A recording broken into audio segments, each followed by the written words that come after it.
हे बघा, आज मी तुम्हाला दाखवत आहे कापा फणस. कापा आणि बरका अशी दोन जातीची फणस आपल्या कोकणामध्ये भेटतात.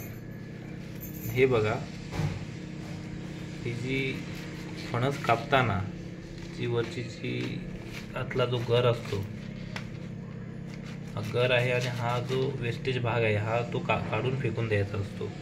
मग फणस हे बघा, हे मध्ये तुम्हाला मी दाखवत आहे. हे बघा, ही मधली जी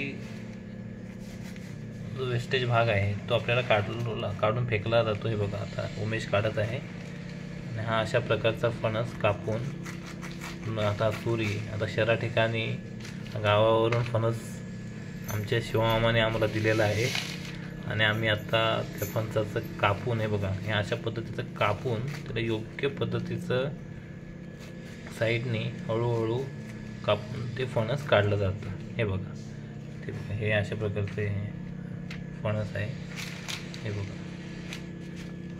तो काढायचा कसा, तो काढल्यानंतर हे सगळं जे आहे आतमधल्या ज्या बिया आहे त्या बियासुद्धा भाजीसाठी आपण शिजवूनसुद्धा खाऊ शकतो.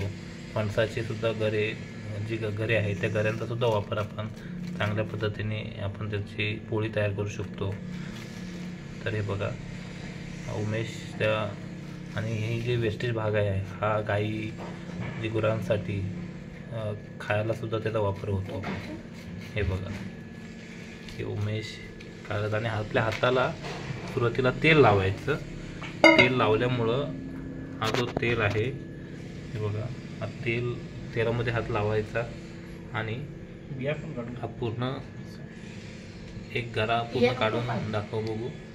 या गऱ्यामध्ये बी असते, ती बी काढायची आणि असं हे गरे तयार होतात. ठीक आहे, धन्यवाद.